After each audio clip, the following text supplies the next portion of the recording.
The ancient chamber on Centauri Prime hummed with tension as representatives from 47 different species gathered for the emergency council meeting. Ambassador Krixtal of the Vorac Empire stood at the center podium, his scaled hands, working the holographic controls with practiced ease. Around him, beings of every shape and size waited in their designated areas, their various breathing apparatus and environmental suits creating a symphony of mechanical sounds. Captain Jake Morrison sat in the human observation section, feeling very much like the new kid in a classroom full of seniors. Earth had only been part of the galactic community for 6 months, and their technology was laughably primitive compared to the civilizations that had been traveling between stars for thousands of years. His uniform looked plain and simple next to the elaborate dress of the other species representatives. Honored members of the Galactic Council, Krixtal began, his voice carrying through the universal translators. We have discovered something that concerns us all. Deep within the abandoned elder cities on Kethmore, our archaeologists have found new recordings. The chamber fell silent. Everyone knew about the elders, the mysterious race that had once ruled most of the galaxy before vanishing without a trace over 10,000 years ago. They had left behind incredible technology and cities that still functioned perfectly, but very little information about why they had disappeared. Krixtal activated the hologram, and suddenly the air above the council filled with the image of an elder. The being was tall and graceful, with features that seemed to shift between familiar and alien depending on how Jake looked at it. When the elder spoke, its voice carried a weight that made everyone in the chamber feel small. If you are hearing this message, then they have arrived, the elder said. We have watched them for centuries from afar, a young species on a blue world in the outer rim. They call themselves humans. Jake felt every eye in the chamber turn toward him. His heart began to beat faster, but he forced himself to remain calm and listen. They are not the strongest species we have observed, the elder continued. Their technology develops slowly. Their bodies are fragile compared to many others. They fight among themselves constantly and seem to learn everything the hard way.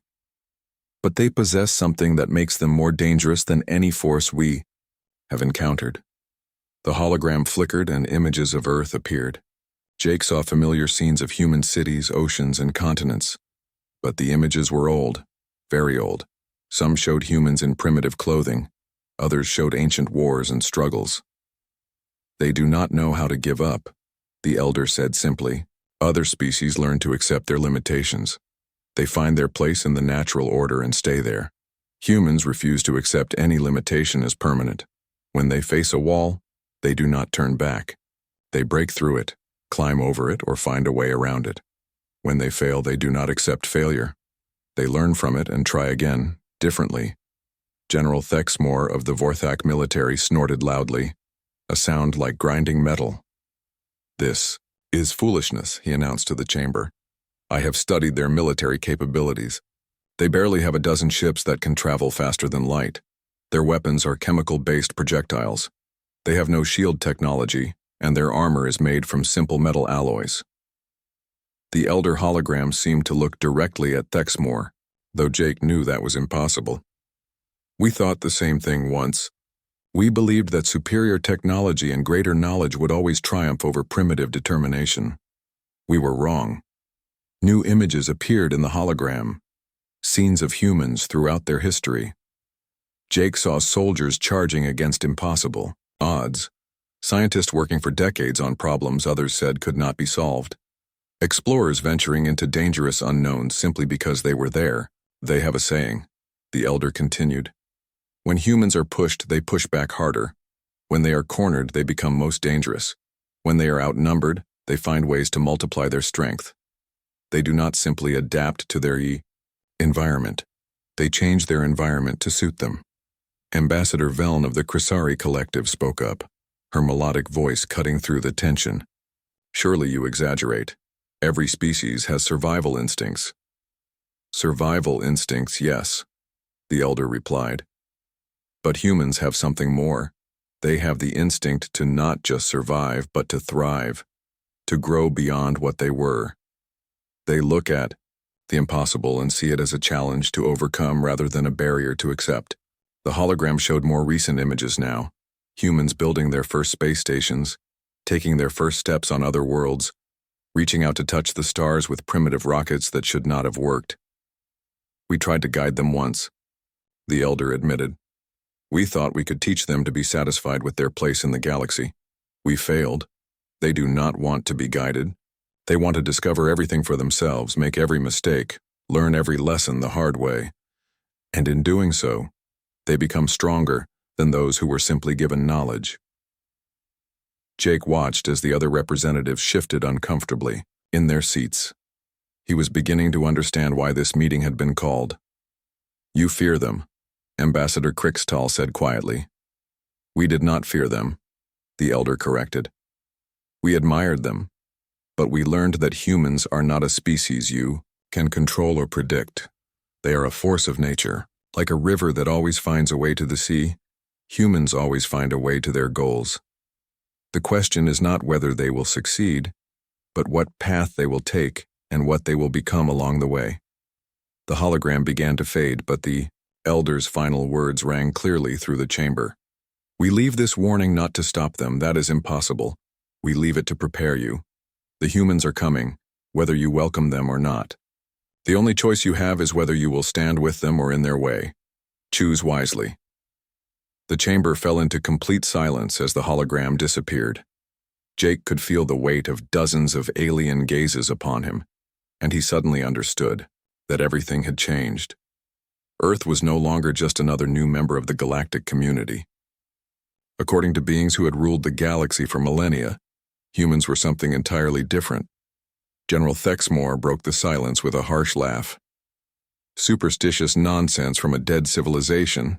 These humans are primitives who barely understand fusion power. If they become a problem, the Vorac fleet will handle them quickly and efficiently. Ambassador Crixtall looked troubled. Perhaps we should consider the elder's warning more carefully. The elders are gone, Thexmore replied coldly. Their warnings died with them. If these humans need to be reminded of their place in the galaxy, I will be happy to teach them. Jake Morrison stood slowly, feeling every eye in the chamber upon him. He was just one human among dozens of alien representatives, but something in his quiet confidence made them all pay attention. General, Jake said calmly, I hope for all our sakes that never becomes necessary. As the council session ended and representatives began filing out, Jake could not shake the feeling that something important had just begun.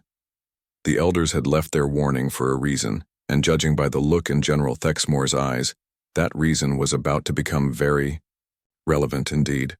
3 months after the council meeting, the Vorac war fleet dropped out of hyperspace at the edge of the New Denver system. Admiral Lisa Carter stood on the bridge of the UES Defender, watching her tactical display light up with more red contacts than she had ever seen in one place. 53 Vorac warships hung in space like dark metal sharks, their hulls bristling with weapons that could crack planets. Admiral, called Lieutenant Ben Cooper from the communication station, his voice tight with controlled fear. We're receiving a transmission from the lead Vorac vessel. Put it through, Lisa ordered, straightening her uniform. Around her, the bridge crew worked with quiet efficiency, but she could feel their tension. Everyone knew they were facing impossible odds. The main screen flickered to life, showing General Thexmore's scaled face. His yellow eyes burned with cold confidence as he spoke. Human Admiral, I am General Thexmore of the Vorac Empire. You will order all ships in this system to stand down immediately. Your colony will surrender unconditionally, and your people will be relocated to appropriate facilities. You have 10 minutes to comply. Lisa looked at the tactical display again. New Denver's defensive fleet consisted of 8 ships, 3 destroyers, 4 frigates, and her own heavy cruiser. Against 53 Vorac warships, it was not even a fair fight. It was target practice. General, she replied calmly, I have a counteroffer. You can turn your fleet around and go back where you came from. You have 9 minutes to comply. The silence that followed was so complete that Lisa could hear the quiet hum of the ship's engines. General Thexmore's expression shifted from confidence to confusion, to something approaching disbelief. Admiral, Perhaps you do not understand the situation, he said slowly.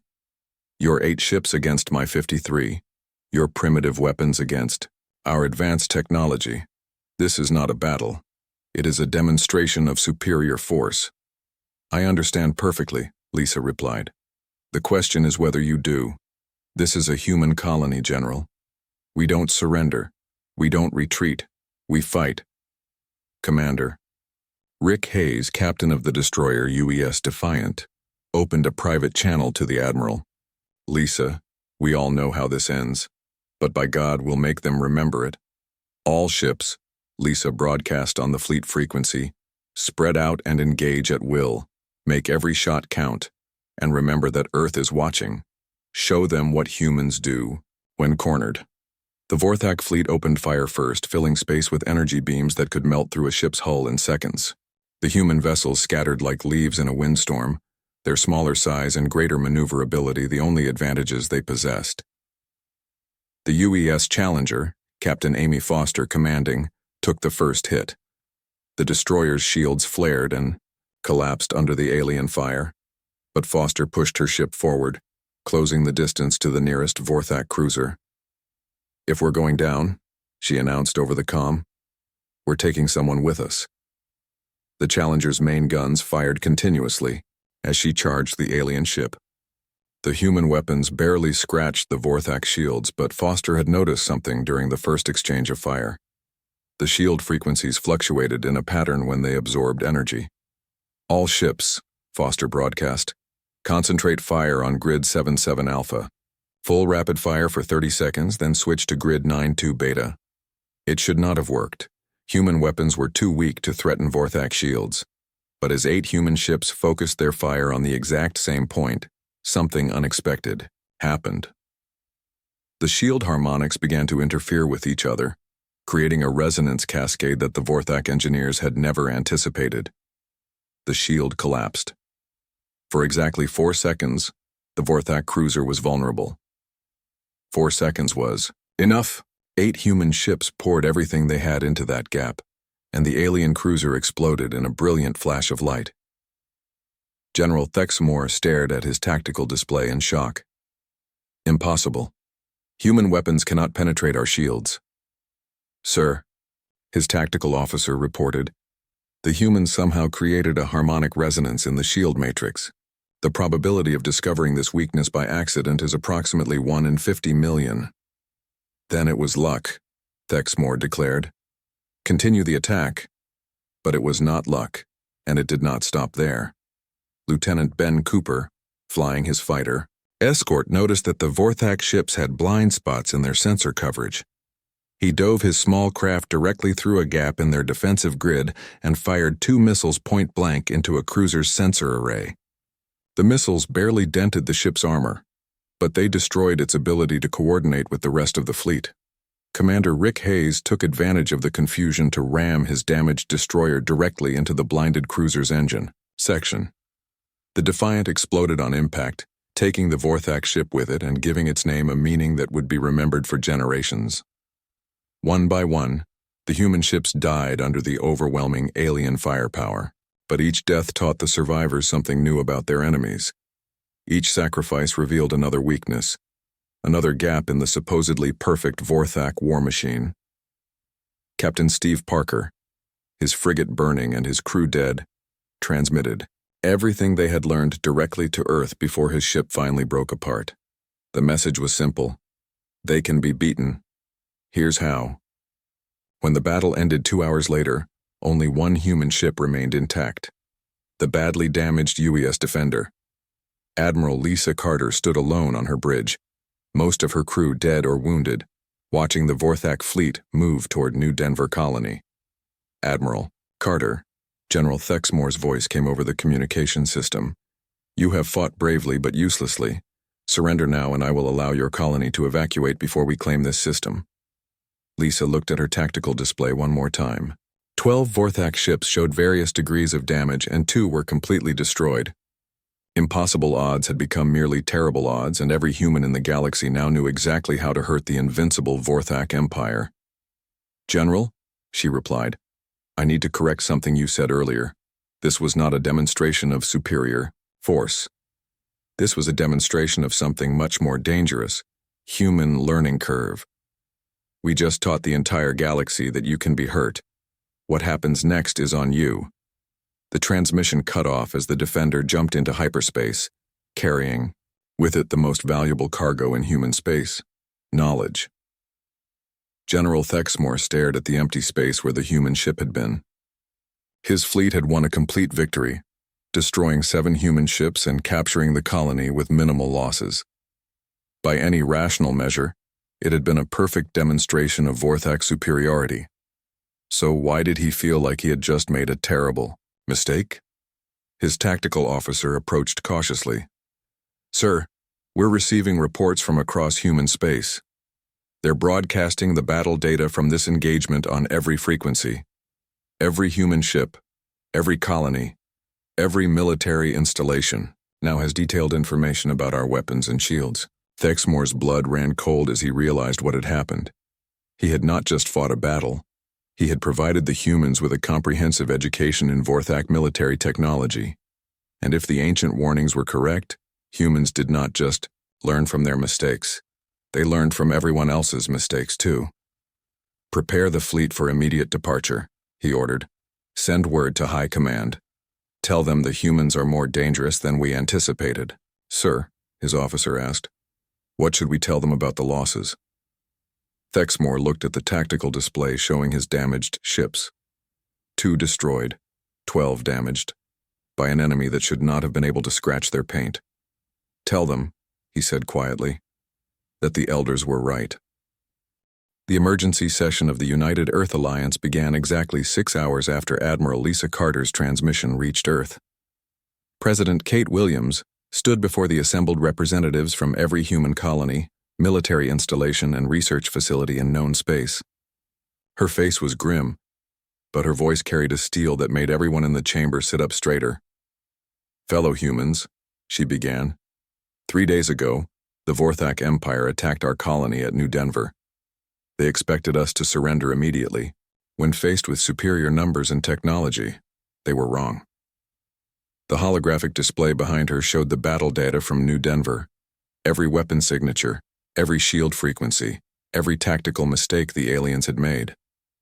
The information scrolled past in complex diagrams that would have taken months to analyze under normal circumstances. "We lost 7 ships and good people died," President Williams continued. "But they died learning. And now we all know what they learned. The Vorac Empire is not invincible. They can be hurt, they can be beaten, and they can be stopped." In the research facility on Mars Colony, Dr. Alex Turner was already deep into the analysis.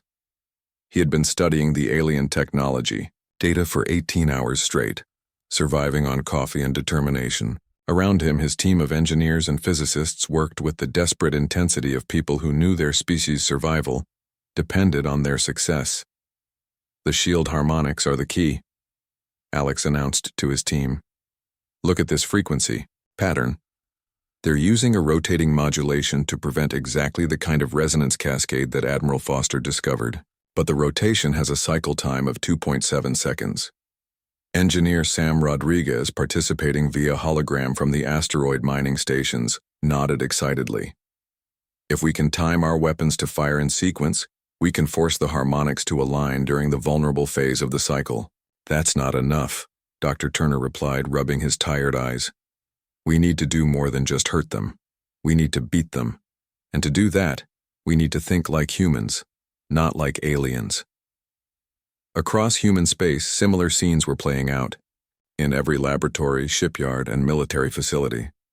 The human response to the Vorac attack was unlike anything the galaxy had ever seen. Instead of mobilizing their existing military, humans began the largest collaborative research project in their history. Colonel Tony Mitchell stood in the briefing room of the Luna Military Academy, addressing a group of officers who had volunteered for what everyone was calling impossible missions. The room was packed with men and women who had looked at the tactical analysis of Vorac capabilities and decided that impossible was just another word for challenging. "Listen up," Tony said, his voice cutting through the chatter. The aliens think they understand warfare because they've been doing it the same way for thousands of years. Big ships, heavy armor, superior firepower. Stand in line and shoot until someone falls down. They're about to learn that humans don't stand in lines. Captain Steve Parker, who had somehow survived his ship's destruction at New Denver, raised his hand. "Sir, what exactly are we planning to do with ships that are outgunned 50-1? Tony smiled grimly. "We're going to cheat. The Vorac supply lines run through 17 different systems. They consider these routes completely secure because they're protected by automated defense platforms that no sane military force would attack. And we're not sane," Captain Parker concluded. "Exactly. We're going to hit their supply convoys, capture their technology, and analyze everything we can get our hands on. Every piece of equipment, every computer core, every alien device that we can study makes us stronger and them weaker." The plan that emerged from the emergency sessions was ambitious beyond anything humans had attempted before.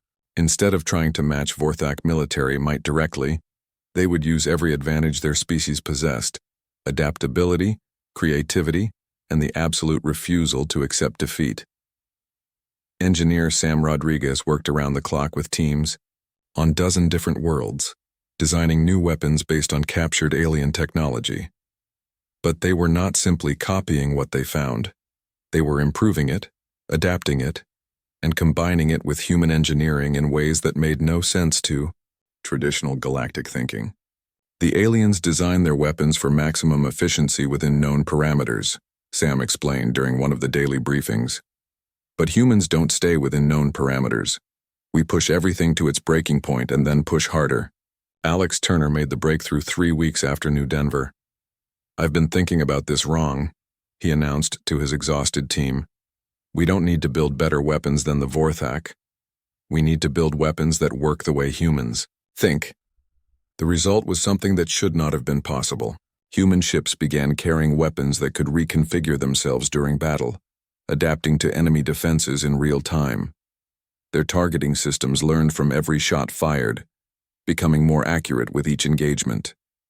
Their shields could shift frequencies faster than alien sensors could track, but the real revolution was happening in human tactics. Colonel Tony Mitchell's strike teams began hitting Vorac positions with strategies that broke every rule of conventional warfare. They attacked heavily defended positions by going through impossible routes. They used civilian ships as weapons platforms. They turned retreats into ambushes and made surrender a trap. Captain Amy Foster, promoted to admiral after her discovery at New Denver, led the first successful raid on a Vorac supply convoy. Her force of 12 ships attacked a convoy protected by 37 alien warships. By every military calculation, it should have been a massacre. Instead, it became something else entirely. The human ships did not engage the convoy's escorts directly. They fired on the supply ships themselves, forcing the escorts to choose between protecting their cargo and maintaining formation. When the alien ships moved to protect their supplies, the humans struck at the gaps in their defensive line. "The key is not to fight their strengths," Admiral Foster explained in her after-action report. "The key is to force them to fight our fight instead of theirs." The battle lasted 4 hours. When it ended, the human force had captured 6 alien supply ships intact and destroyed the rest. More importantly, they had proven that Vorac tactics could be completely negated by human unpredictability. Word of the victory spread through human space faster than the speed of light, but it also spread beyond human space, carried by alien merchants and diplomatic channels to every corner of the galaxy. On Centauri Prime, Ambassador Krixtal watched the battle reports with growing amazement. "They're doing exactly what the elders warned about," he told his aide. "They're not just adapting to survive, they're evolving to dominate." The Galactic Council called another emergency session, but this time the mood was very different. Representatives who had dismissed the elder warnings 3 months ago now studied the human tactical reports with nervous fascination. "They're rewriting the rules of warfare," Ambassador Velen of the Crisari Collective observed. "Everything we thought we knew about military strategy is becoming obsolete. They're learning faster than we can adapt," added Council Member Zark of the Hegemony. Every battle teaches them something new, and they share that knowledge instantly across their entire species. Back on Earth, President Kate Williams addressed the Alliance once again. This time, her message was broadcast on every human frequency and several alien ones as well. To our enemies, she said simply, "You started this war because you thought we were weak. You thought our technology was primitive and our military was small. You were right on both counts. But you made one critical mistake. You assumed that would stay true." The transmission ended with footage from the latest human victory, a battle where 12 human ships had defeated 23 Vorac vessels using tactics that made alien military observers question everything they thought they knew about space combat. General Thexmore watched the transmission from his command ship, and for the first time in his military career, he felt something he had never experienced before. Fear. The humans were not just fighting back, they were winning, and with each victory, they were becoming something the galaxy had never seen before, a species that grew stronger under pressure, instead of weaker. The elders had tried to warn them. Now it was too late to listen. 6 months into the war, the Vorac High Command made a decision that would change the course of galactic history. War Master Zekthon, the most feared military commander in the Empire, was given control of the Crimson Fleet, 37 of the most advanced warships ever built. His orders were simple: end the human problem permanently. "These primitives have embarrassed us long enough," declared Supreme Commander Gorthmak during the War Council. "Use whatever force is necessary. I want their home system turned to debris, and their species scattered to the wind." Zekthon studied the tactical reports from the human conflicts with cold calculation. Unlike General Thexmore, he did not underestimate the enemy. The humans had proven they could learn and adapt at impossible speeds. They had shown they could turn defeats into victories and weaknesses into strengths. But they were still technologically inferior, and they still had far fewer ships. "The humans rely on unpredictability and rapid adaptation," Zekthon told his fleet commanders. "We will counter this by giving them no time to adapt. Overwhelming force applied quickly and without mercy."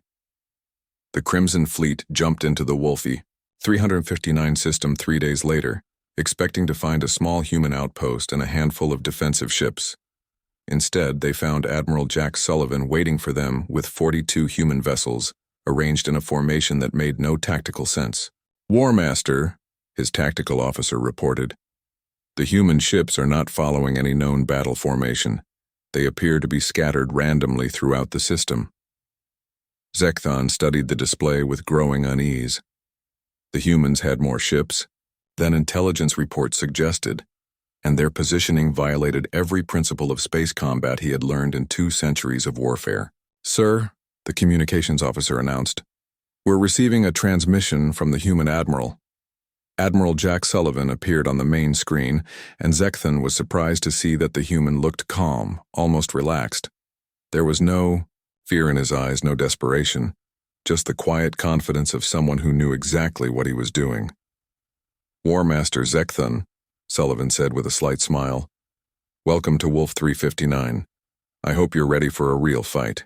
The battle began with the Crimson Fleet advancing in perfect formation, their weapons charging and their shields at maximum power. It was textbook Vorac military doctrine, overwhelming firepower applied with surgical precision. The human response was anything but textbook. Commander Nina Walsh led her squadron in a maneuver that defied physics as the aliens understood it. Her ships accelerated past safe limits, used gravity wells to slingshot around the system's star, and attacked the Vorac formation from an angle that should have been impossible to achieve. "How are they moving like that?" Zekthon demanded. "Our sensors show their ships pulling forces that should tear them apart." "Sir," his science officer replied nervously, "they appear to have modified their inertial compensators using principles we don't understand. Their ships can withstand acceleration patterns that would kill any known species. But the real shock came when the human weapons opened fire. The beams that lanced out from the human ships were not the crude energy weapons that intelligence reports had described. They were something entirely new. Weapons that seemed to learn and adapt during the battle itself. Pilot Dan Cooper, flying his fighter in revenge for his brother Ben's death at New Denver, demonstrated the new human approach to space combat. His small craft dodged between the massive Vorthak battleships, not trying to engage them directly, but targeting their sensor arrays and communication systems. Within minutes, the perfectly coordinated alien formation began to break down as ships lost contact with each other. Impossible, Zekthon muttered, watching his tactical display fill with chaos. They're using fighters to attack capital ships. That's suicide. Sir, his tactical officer reported. We've lost communications with 7 ships. The human fighters are somehow jamming our command frequencies while remaining invisible to our targeting systems. The battle that followed became legendary throughout the galaxy. The humans did not fight like any species the Vorthak had ever encountered. They used their own damaged ships as weapons, ramming them into alien vessels at calculated angles. They turned asteroid fields into weapon platforms. They made the very fabric of space itself into a battlefield. Captain Chris Adams led the evacuation of 3 human colonies, while simultaneously turning refugee ships into improvised weapons platforms. His merchant vessels, loaded with civilians, somehow managed to engage Vorthak cruisers and win. How? Zekthon asked his staff. How are civilians and cargo ships defeating trained military personnel in warships? The answer came from an intercepted human transmission. Captain Adams was coordinating his improvised fleet with casual efficiency, treating the battle like a complex engineering problem rather than a life-or-death struggle. Remember, people, Adams broadcast to his civilian volunteers, we're not trying to outfight them. We're trying to outthink them. Use every trick you know, every shortcut you've learned, every creative solution you've ever come up with. These aliens fight by the book. Lucky for us, humans never bothered to read the book. As the battle progressed, Zekthon began to understand what the elders had tried to warn the galaxy about. The humans were not just fighting with superior technology or greater numbers. They were fighting with something much more dangerous, absolute refusal to accept that anything was impossible. Dr. Emma Clark, broadcasting from a research vessel that should not have been anywhere near the battle, announced a breakthrough that changed everything. All ships, this is Dr. Clark. I figured out how to reverse the polarity on their tractor beam systems. Any ship caught in a Vorthak tractor beam can now turn it into a weapon. Within minutes, human ships were deliberately allowing themselves to be captured, then using the alien tractor beams to pull Vorthak vessels out of formation and into collision courses with their own allies. This is insane, Zekthon's tactical officer reported. They're weaponizing our own capture systems against us. Sir, another officer added, our shield systems are experiencing cascading failures. The humans appear to have developed some kind of virus that attacks our defensive algorithms. The virus was the work of Captain Ron Baker, who had discovered that human computer systems and alien computer systems thought about problems in fundamentally different ways. Human software was chaotic, adaptive, and creative. Alien software was logical, efficient, and predictable. When the two systems interacted, human creativity proved to be a virus that alien logic could not defend against. War Master, his communications officer called out. Admiral Sullivan is hailing us again. Jack Sullivan appeared on screen once more, but this time he was standing on the bridge of a ship that showed obvious battle damage. Behind him, human crew members worked with the casual efficiency of people who had been through worse and survived. War Master, Sullivan said calmly, I'm going to offer you the same choice we gave General Thexmore. You can retreat now with most of your fleet intact, or you can stay and learn why the elders left their warning. Zekthon looked at his tactical display. The Crimson Fleet had lost 12 ships completely and 18 more were severely damaged. The humans had lost only 8 vessels despite being outnumbered and outgunned at the start of the battle. How? He asked quietly. How are you doing this? Sullivan's smile was not cruel, but it was absolute. War Master, you're fighting like this is a military engagement with rules and proper procedures. We're fighting like our species depends on it. That's the difference. The transmission ended, and Zekthon found himself staring at empty space where moments before there had been a human face that showed no doubt, no fear, and no intention of backing down. Sir, his tactical officer said quietly, recommend immediate withdrawal. At current loss rates, the fleet will be completely destroyed within 4 hours. Zekthon gave the order to retreat, But as his ships jumped into hyperspace, he carried with him the knowledge that everything the Vorthak Empire thought it knew about warfare was wrong. The humans were not just another species to be conquered. They were evolution in action, a force that grew stronger with every challenge, learned from every defeat, and turned every limitation into an advantage. On Centauri Prime, the emergency Galactic Council session was already in progress. Representatives from dozens of species watched the battle reports from Wolf 359 with growing alarm. They defeated the Crimson Fleet, Ambassador Krickstall announced to the stunned assembly. The most advanced military force in the galaxy was defeated by a species that has been in space for less than 2 centuries. The question now, added Council Member Zark, is not whether the humans can be stopped. The question is whether any of us can afford to try. In the human sectors, Admiral Jack Sullivan sent a simple message to Earth. Wolf 359 secure. Enemy retreating. Ready for next phase. President Kate Williams received the message and smiled grimly. The humans had proven they could defend themselves. Now it was time to prove they could do more than that. The galaxy was about to learn that cornered humans were dangerous, but victorious humans were something else entirely. The human fleet that assembled at the edge of Vorthak space was unlike anything the galaxy had ever seen. 2 years of constant warfare had transformed the primitive ships that had first faced General Thexmore into something that defied every convention of starship design. Admiral Lisa Carter stood on the bridge of her flagship, the UES Retribution, watching the tactical display that showed over 200 human vessels spread across a dozen star systems. Admiral, called Captain Jake Morrison from the communications station, all fleet commanders are reporting ready. Operation Prometheus is a go. Lisa nodded, but her expression remained serious. Prometheus was the culmination of everything humans had learned during the war, a direct assault on the Vorthak homeworld itself. By every military calculation ever developed, it was completely impossible.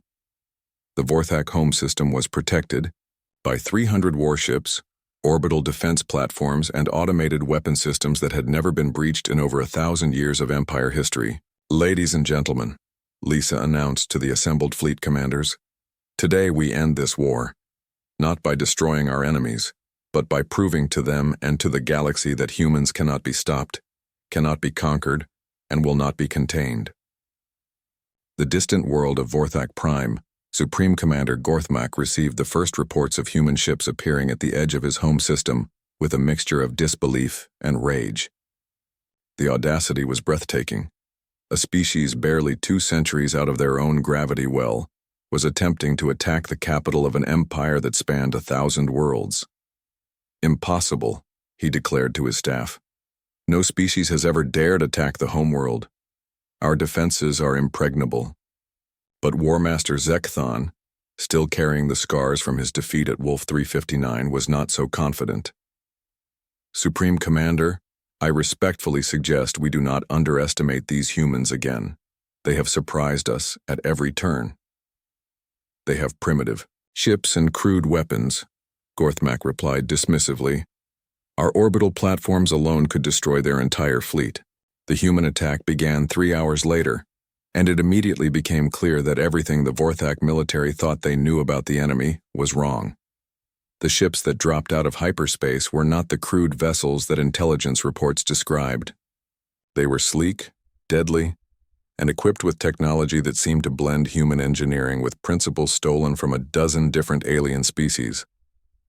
Captain Ron Baker led the first wave, his squadron of modified fighters approaching the outer defense grid with tactics that made Vorthak sensors register impossible readings. His ships moved in patterns that created interference in the alien targeting systems, flew in formations that made their actual numbers impossible to determine, and carried weapons that adapted their frequency and power output in real time. Sir, the Vorthak Defense Coordinator reported to Supreme Commander Gorthmak, the human ships are somehow creating false sensor readings. We're showing 3 times as many targets as should be possible. Then fire on all of them, Gorthmak ordered. Primitive deception cannot overcome superior firepower. But it was not deception.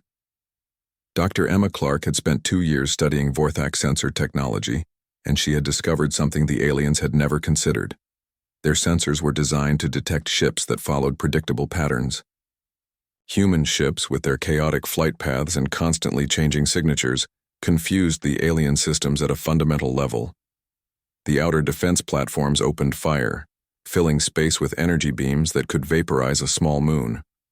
But the human ships were not where the sensors said they were. They flowed around the defensive fire like water around stones, striking at weak points that should not have existed. Captain Amy Foster, now commanding a battle group of 30 ships, demonstrated the new human approach to fleet combat. Her vessels moved in perfect coordination, but not the rigid formations that alien militaries preferred. They moved like a flock of birds, each ship responding instantly to changes in the battle while maintaining overall group coherence. "All ships," Foster broadcast, "remember what we learned at Wolf 359. They expect us to fight like a traditional fleet. Instead, we fight like humans." Her battle group struck the middle defense ring with tactics that violated every principle of space combat. They used gravity wells as weapons, turned asteroid belts into missile platforms, and made the very rotation of the planet itself into a tactical advantage. Supreme Commander Gorthmak watched his defense grid crumble with growing horror. How are they doing this? Our defenses were designed by the finest military minds in the Empire. "Sir," War Master Zekthun replied quietly, "I think that's the problem. Our defenses were designed by military minds. The humans are not thinking like military commanders. They're thinking like humans." The truth of that statement became clear as Admiral Jack Sullivan led the main assault force through the gaps created by the advance teams. His ships did not follow standard attack patterns. They improvised, adapted, and turned every obstacle into an opportunity. Engineer Sam Rodriguez, coordinating the technical aspects of the assault from his flagship, had spent months preparing for this moment. "All ships, initiate Cascade Protocol. Let's show them what human engineering can really do." The Cascade Protocol was something that should not have been possible. Human ships began linking their shield systems together, creating a network of defensive energy that protected the entire fleet. But more than that, they began sharing computer processing power, sensor data, and targeting information in real time. The human fleet became a single organism with 200 bodies and one mind. "Impossible," breathed the Vorac tactical officer. "They're operating as a unified entity. No species has ever achieved that level of coordination. But humans had always excelled at working together when facing impossible odds." Captain Steve Parker coordinated evacuation efforts while simultaneously directing artillery strikes. Commander Nina Walsh led fighter squadrons that seemed to anticipate each other's movements. Pilot Dan Cooper flew missions that required split-second timing with dozens of other pilots he had never met. The breakthrough came when Captain Chris Adams discovered the weakness in the Vorac planetary shield system. Unlike ship shields, the planetary defense grid was powered by massive generators on the surface. Human infiltration teams led by Colonel Tony Mitchell had been studying these generators for months. "All ships," Adams broadcast, "target the power coupling stations. Grid references follow." The assault that followed was precise, devastating, and completely unexpected. Human ships struck at 13 specific points on the planetary shield grid simultaneously. The shield generators, designed to resist external attack, had never been built to handle internal system failures, caused by weapons that learned and adapted during the attack itself. The planetary shields collapsed. Supreme Commander Gorthmak stared at his tactical display in complete shock. "The shields are down. How did they know where to strike?" The answer came from intercepted human communications. Dr. Alex Turner, broadcasting from a research vessel, explained it simply. "We've been studying your technology for 2 years. We know how everything works because we built most of our fleet using improved versions of your own designs." The final phase of Operation Prometheus was not a military assault. It was a demonstration. Admiral Lisa Carter brought her fleet into orbit around Vorac Prime, but instead of bombarding the planet, she broadcast a message on every frequency the Vorac Empire used. "Supreme Commander Gorthmak," she said calmly, "I am Admiral Lisa Carter of the United Earth Alliance. Your fleet is defeated, your defenses are down, and your homeworld is defenseless. But we are not here to conquer you. We are here to offer you peace.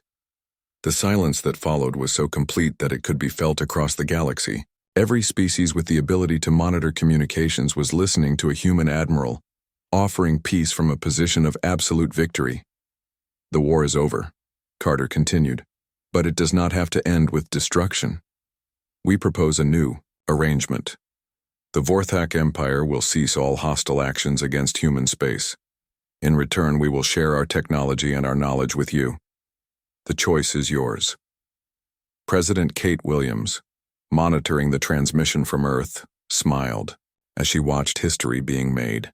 The humans had not just won a war, they had changed the fundamental nature of how wars were fought and how they ended.